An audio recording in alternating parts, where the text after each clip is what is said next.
Okay, hello. I'm Bradley Sowash, jazz pianist and educator, and I'm here today to share with you my improv tip of the month. I usually do this on Facebook, but we're making a switch as an experiment to YouTube this month. We're doing an encore edition of a jazz progression that never grows old. Now, let's just try to play a guessing game here. You will find it in Joplin, the earliest jazz recording, Dixieland, Gershwin, Ellington, BeBop, 60s TV themes, and even modern jazz. So, what is this extremely useful and very used mini jazz chord progression? It's not 251. And so, we're going to play a guessing game here as we go along and look at some examples, and then we'll break it down and figure out how to use it. Let me welcome some of my friends here that are already stopping by. Paulette, Faye, thank you for making the leap with me over to YouTube. Tanya, I'm really happy to be here. Let me know if anything is a little awry with the tech. Of course, little short pauses are kind of par for the course for all streamers. We've all been dropped and all that. In fact, last month we had a disaster at Facebook with all kinds of freezing and everything. And I've learned that there may be problems with my internet connection and Facebook, but that's not why you're here. Let me welcome Charisse, a recent star student in my Latin jazz piano course. And I see Ms. Miller is here as well. Hey, I believe it's Sarah and Jim Lamb. People dropping by, really appreciate it. Why don't I just play for a minute as people file in, and then I'll break down what we're going to do today.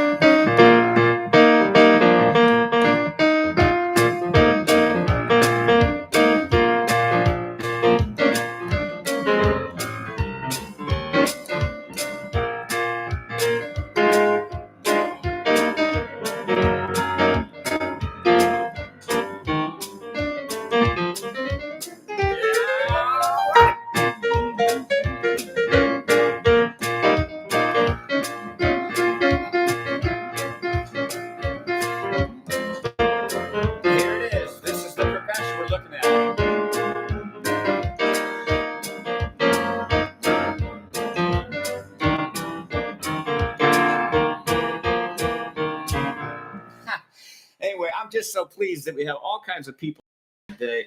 Just so pleased that you made the leap over here with me. Welcome, Anna and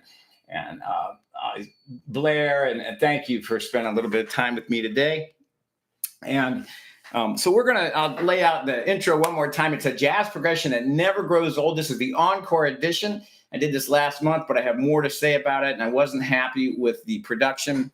This is a progression that you find from the earliest days of jazz up until something that's probably being written this afternoon. It's a mini progression, or what I call a cell, a little hunk of a jazz progression, kind of like 251 if you're familiar with that, but it's not that. I'll just list again some of the places we're going to listen for it. It's in Dixieland, Gershwin, Ellington, BeBop, 60s TV themes, modern jazz, and innumerable other places. In fact, it's a great one just to have in your bag to throw out. Maybe you're ending a blues or a boogie or a little improvisation, and you're looking for one of those stock endings that can be used that way.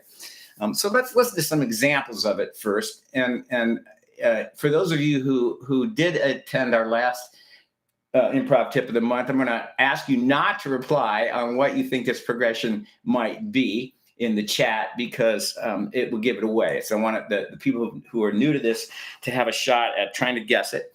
And along the way, if maybe make some notes about what you think it may be, and then we'll see what you come up with. So let's listen to some examples. This is a tune, one of those tunes that never, ever grows old. You probably first heard it on an ice cream truck, depending on your age, or maybe you heard it in the great Robert Redford, Paul Newman movie, The Sting. So I'm going to play it in my own way.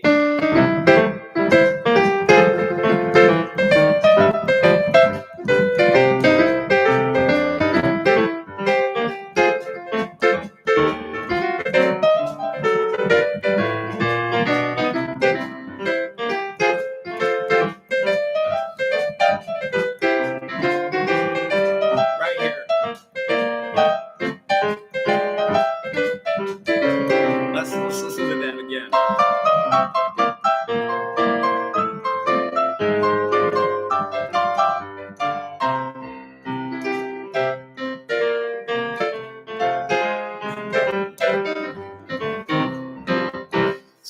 have been a very used progression around New Orleans around the turn of the century, because it shows up in all kinds of traditional Dixieland music. It shows up where ragtime begins to overlap with the birth of jazz, as we just heard.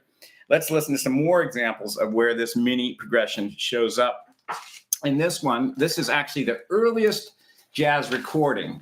If you look at Ken Burns' wonderful jazz series about the history of jazz documentary, and then there's a accompanying anthology, this is featured. I couldn't really understand why it was featured initially, because it's kind of silly. It's a bunch of musicians imitating barn animals. But I didn't know at the time that it is the earliest jazz recording. And so let's just listen to it. It's coming out of a blues. So let's set up the blues character first. We have that one chord. Right? And then it goes to the four chord. I'm in E flat. And then it has a little twist here with that 5/5. That's just to kind of get the blues character in our head. Now let's listen to what they did with this. Right there it was. Listen to that again.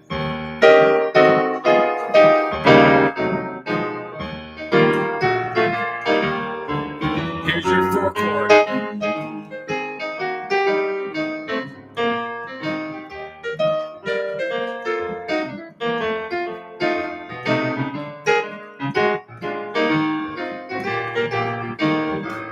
Again, the mini progression. So there it is. That's called the Livery Stable Blues, and it's the oldest jazz recording. Not that version. That version is the newest jazz recording as of this second, anyway. Let's find some other examples of it. Then I'll check in and say hello to some of the people who have dropped by here. Here's an example from Dixieland, or what musicians call traditional jazz, the birth of jazz, the roots of jazz. And so I just played a little bit of it, but let's break it down a little bit. Everybody knows this song that Louis Armstrong made famous.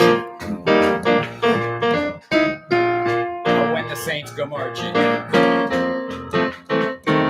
Nobody wrote this tune, right? It's anonymous. It's just one of those public domain things that are floating around, like, Mary Had a Little Lamb or something like that, that's available to everybody. Here's that progression.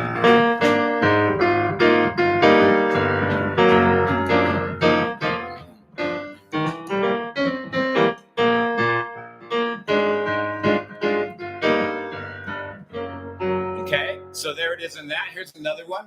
And by the way, both these tunes, When the Saints Go Marching In and this Basin Street Blues, another very important early jazz public domain tune. I'm going to be teaching in a new course that starts next Tuesday called Satchmo, all about the legacy and playing style and tunes that are associated with the massive jazz personality, the most influential musician, arguably, in this wonderful art form ever, Louis Armstrong. So that starts next week. You can learn more about that at bradleystillwash.com.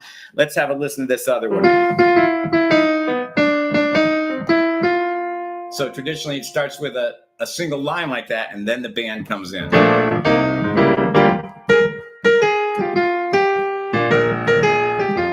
Here it is.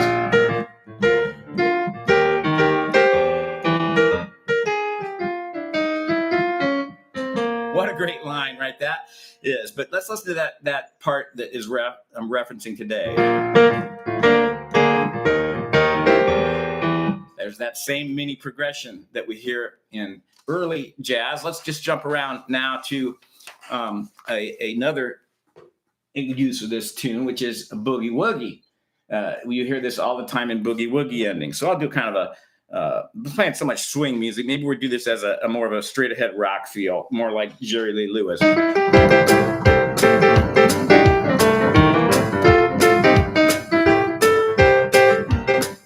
Not playing a blues, sorry.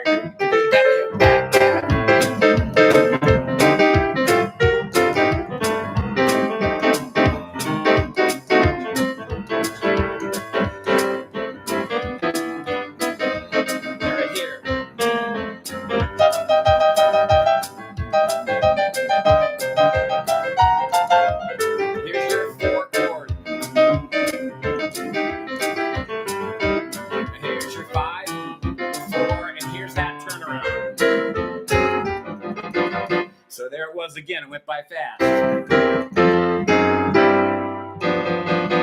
Okay, so check that out.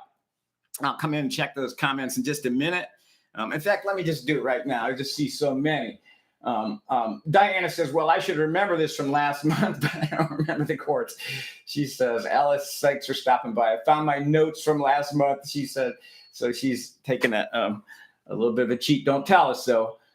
You got too many styles in your head, Bradley. Yeah, thank you for that. I have spent a lifetime of dissecting American popular music styles. I love to deconstruct music. As a kid, I loved taking apart radios and clocks and things like that. And as I became a musician, I still take apart instruments, but I love taking apart musical styles, figuring out what the commonalities are and sharing them with you. So Jim Lamb's here. Thank you for dropping by. Lori, so many names here. So I'll just get on with the content here. Thank you so much for being with me. It means a lot. I don't like to teach just to a camera.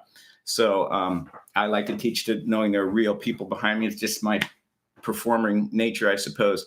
So let's look at another one that you surely will recognize.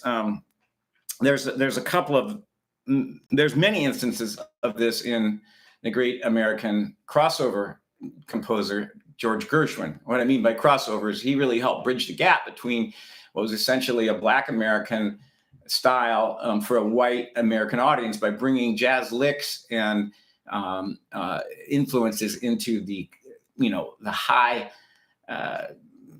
society of a concert hall with a symphony. So he did a great service for legitimizing this music that is arguably America's greatest contribution to the world musical landscape, which is namely jazz and blues. So let's listen to.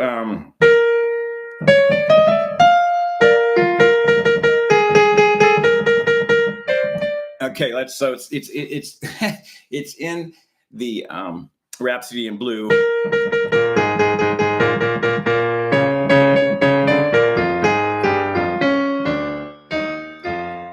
But I want to look at it in his I Got Rhythm. Right here it is. Let's listen to that again. Right here.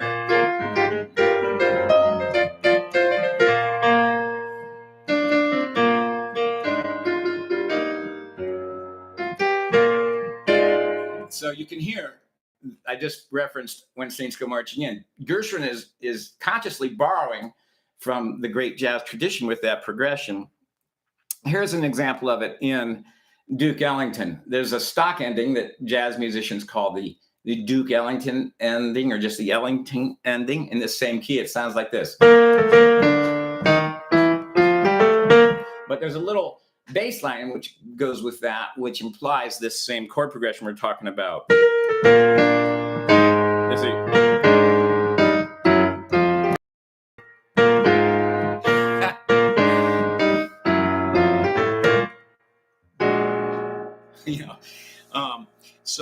So that's a whole other topic. All the stock endings are wonderful things to know. There's a bassy ending, and there's shaving a haircut, and all kinds of things. That's another day. Let's look at some modern jazz here. Many of us, we just finished a Latin jazz live online piano course called Latin Jazz 1 and Latin Jazz 2, in which we studied St. Thomas, the tune that is by Sonny Rollins, but he actually borrowed the tune, by the way, from what his mother was singing to him as a child. It's something like this.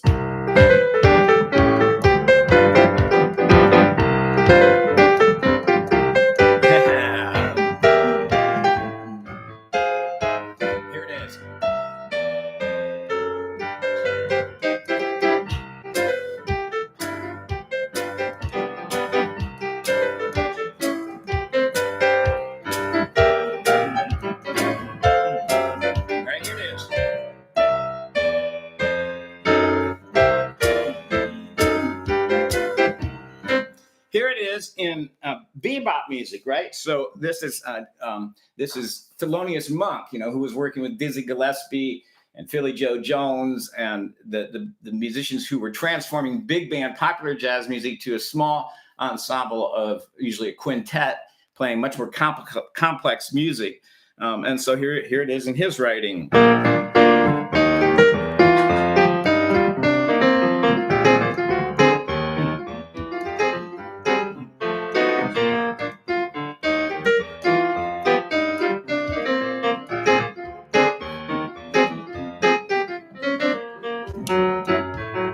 Etc.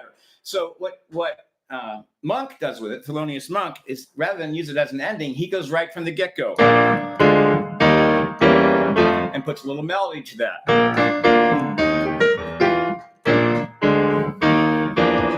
So that became the great standard rhythming. By the way, I sing this to my granddaughter. Boom, dum, doo, doo, ba-da, holding her in my lap. Ba-doo, ba-doo, pow! And I toss her in the air a little bit, and she giggles. And now it's when I just start that much, dum, dum, dum, da, ba-da, she starts giggling. So she's getting a jazz education at 16 months. So just a couple more, two more here. Television themes.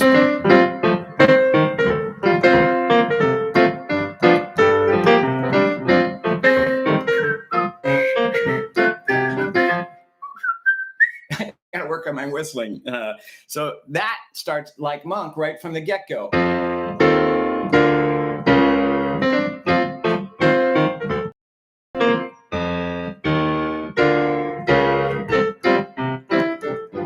It's just a great progression that is, the Andy Griffith theme. And let's listen to one last one, and then we'll talk about it a little bit more, break it down.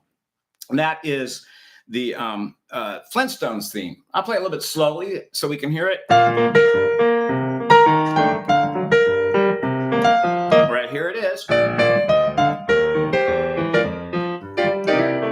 So let's speed that up now that you know where it is.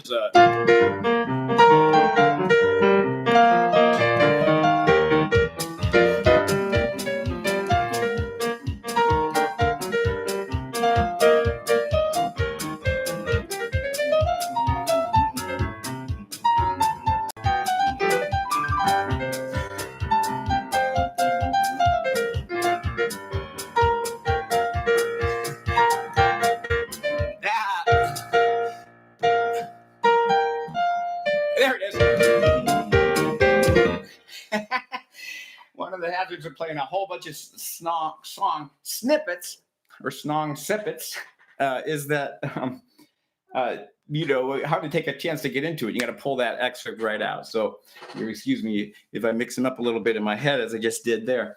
So we're 1/3 of the way through this little class today, and we've been looking at a jazz progression that never grows old, a mini progression, a cell. I'm Bradley Sowash, in case you're just tuning in, a jazz pianist and educator. And we've looked at many examples of this tune. Let's take a quick check-in and see if there's anybody checking in. Paulette says, what was that Monk tune? It's called Rhythmening. And thank you for dropping by from Canada, Michelle. And thank you for making your comments here. A few of the messages are retracted. So you can't use bad words on YouTube, or maybe you just changed your mind. So let's break this down. What is it? So what is this great progression? It is this progression. I'm just going to show it to you on a piece of paper first, and then actually it's not paper, it's a whiteboard here. And I've lost a little bit of ink on it right there on my G, but here it is in its basic form. It's in C major. It's C, C7, F, and F minor. And this is the way it shows up earliest in jazz from my research as in sort of a straightforward direction, I guess. I'll show you the direction in a minute. So we could call that, a 1-7. That's not proper analysis, but just think about it. 1 in the key of C is a C chord, and then a C7 is a 1 with a 7 on it, and then an F is the 4, and then we could call it a minor 4. So the quick way to think about it is it's a 1, a 1-7, a 4, and a minor 4. That's not actually accurate from a functional harmony point of view, but it's easy to remember. So let me show you how it usually breaks down in the music here using my chord stacker here. This is a teaching aid I like to make and sell to my teacher friends. I started teaching with this with my own students, made some videos, and people asked about it. So I make them available. Believe me, I don't rely on this for my income. It's just there if you're interested in manipulatives as a way to reinforce your chord study as either a student or teacher. Anyway, C is the chord. We might even call it C, E, G, C, just to give it, more lines. But I arranged the C7 in this case with a B flat on the bottom. So it's inverted in a version that has the 7th on the bottom, and the F chord or the 4 chord has the 3rd on the bottom, and the F minor has the 3rd on the bottom as well. That's because that creates a nice little bass line: C, B flat, A flat. So even onto itself, just playing that, we can hear it, that progression in action. And it naturally drives home to a dominant sound, or the 5 chord. Except most often, this is a sus chord, or more even often than that, I call it a double suspension. It's a 1 chord over the 5. It's easier to say just what it is than to explain it. It's a C chord over a G. That completes the bass line. So we have C, C7 over B flat, F with an A on the bottom, and then an F minor with an A flat on the bottom. And then that brings us to a G or a C over G that then becomes a G. Okay, so that's the descending version of it.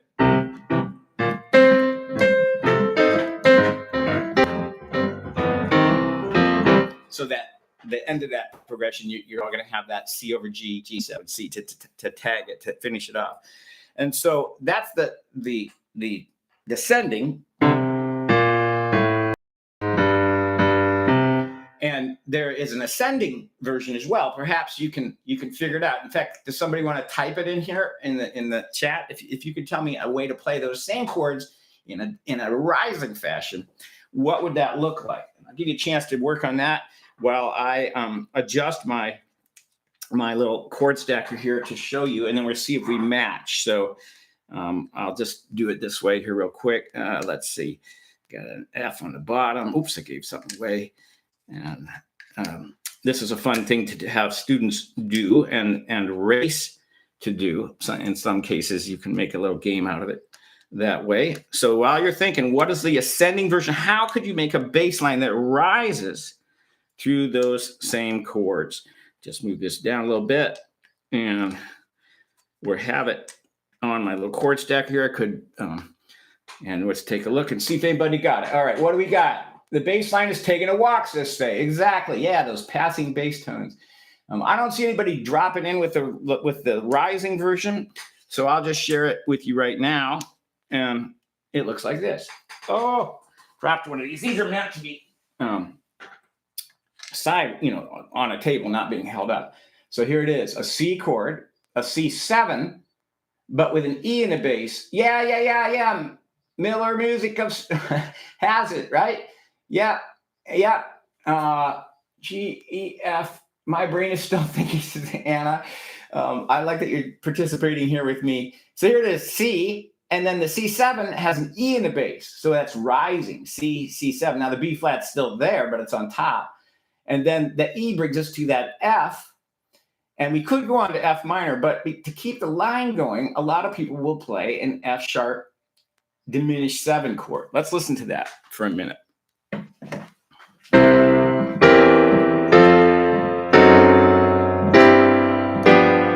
To compare them, here's the descending version.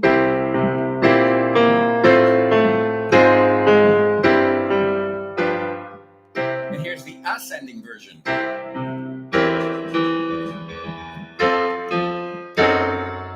So that chord's a little bit different to make the bass line.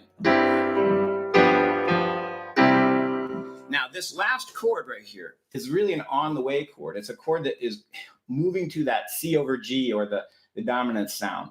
And because of that, there's actually disagreement in a pleasant way about the many ways that this could be interpreted. So here we call this an F sharp diminished 7. But it's also possible to play with the same bass line, we can turn that into an A flat 7 chord. And that looks like this. So we have that same bass line, C, E, F, and then in this case, G flat for correct spelling of an A flat 7 chord. Let's listen to that. So yet another way to hit that try to harmonize that F sharp or G flat sound. This time A flat. You recognize that sound, right? Let's hear it once with diminished, once with A flat 7. Diminished. A little bit more old fashioned, I think, more ragtimey. And then the A flat 7. Oops. Just one more variation on this. I didn't bring the right notes for that to add to my little chord stacker here. But if you had a D available, you could turn that last chord into a very interesting chord, which is a D7 flat 5. The notes are D, F sharp, A flat, C. You can hear how it really needs to move. So that would sound like this. Here it is. Sorry. And you're going to find that chord. It may sound odd to you, but you're going to find it both in this progression and was a favorite chord of Joplin among other jazz composers, bossa nova composer in that case. And it's actually as old as the hills. That chord, just for those of us who remember our serious music theory study, that chord is a sixth chord, the sixth chord. So not the same as like a C6. It's just it goes to classical harmony. So it can have A flat, C, D, F sharp. It can have A flat, C, E flat, F sharp. It can have A flat, C, F. And those are like German, French, and Italian sixth chords that comes up in the late period, early Romantic classical music.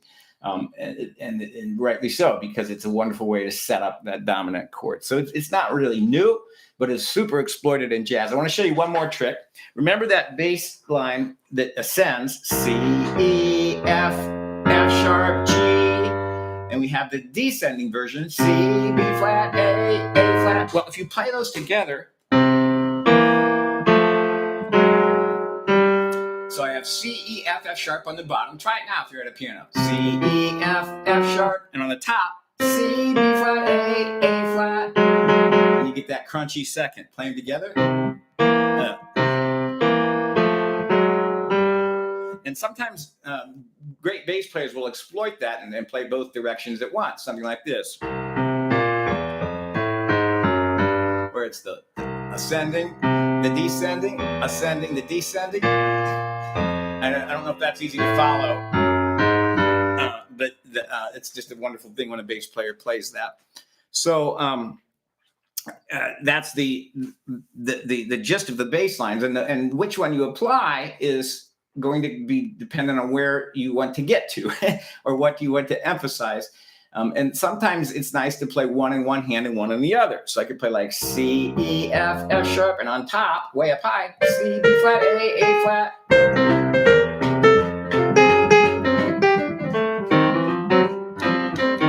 So it's just a golden little mini progression to have in your bag. And if we want to break it down, we could. I'll just lay it out for you classical folks one time here, which is it actually be a 1, let me go back to my original thing here and I'll get you out of here real quick.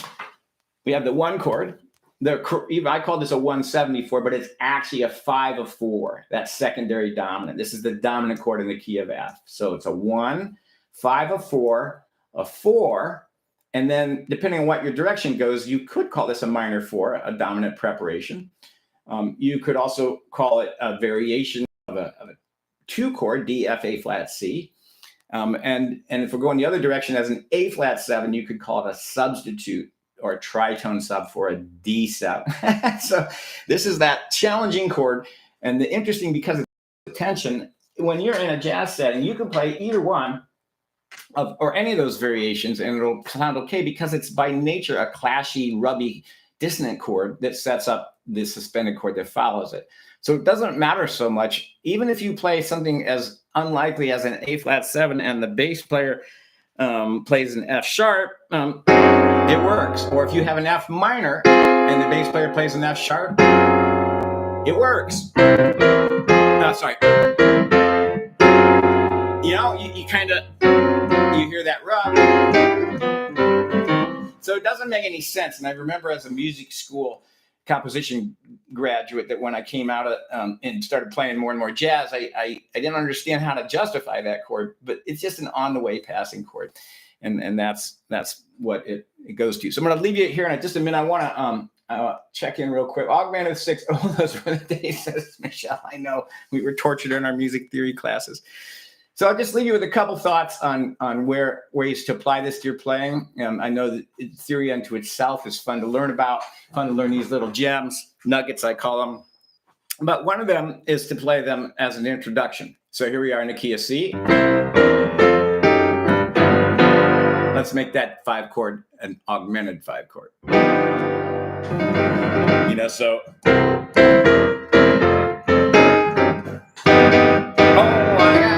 That just really says we're about to play something, right?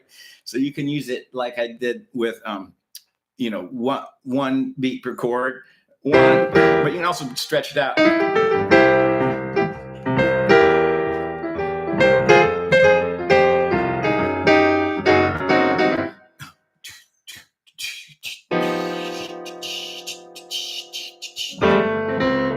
I think that was 4 beats per chord, so you can compress it or put it around.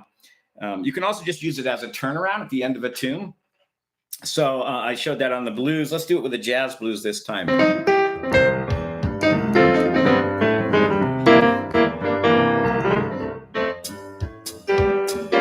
That's it.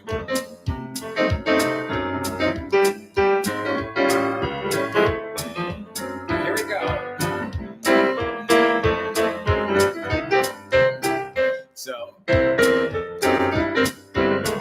So you just use it as a way to spin around and go back to the top of a tune.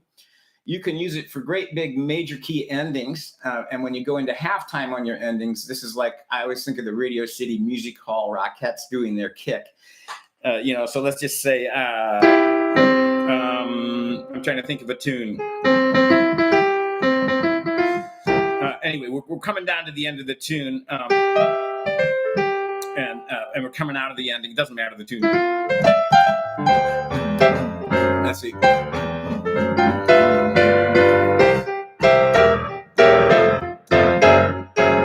That halftime where the speed cuts. And it works for swing or straight eighths.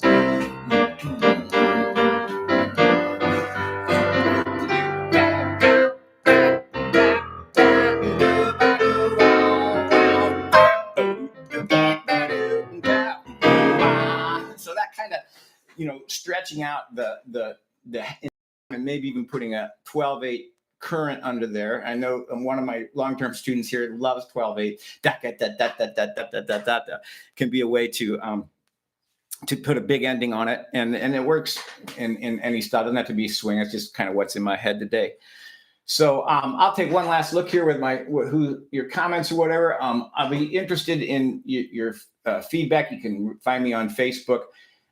And let me know if this was working all right technically, because this is the first time out on YouTube, or you can just kind of write that right now if you want in the chat, because I believe I'll be able to see that later. I'm not sure. New to this format, we left Facebook for YouTube. So thank you for sticking with me. If you're new to this, as I am, go ahead and hit that subscribe button. If this works well, I'll keep it going. And I don't know, there's a bell or a reminder, all that stuff. I'd love to see you again. And so I'll just take it out here a little bit, enjoy this music, and I'll tag it with that. So for the official content is over, but I'll just play a little bit.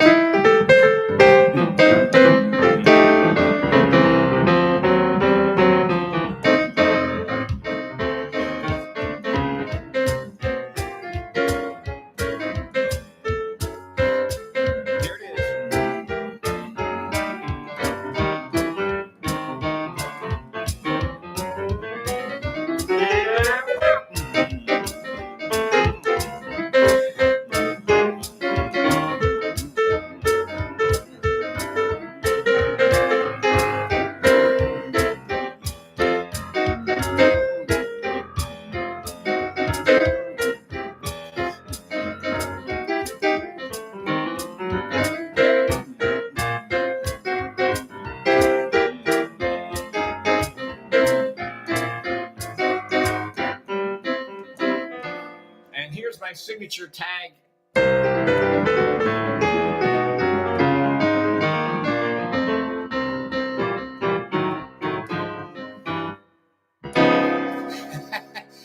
Until next time, enjoy your creative music making journey.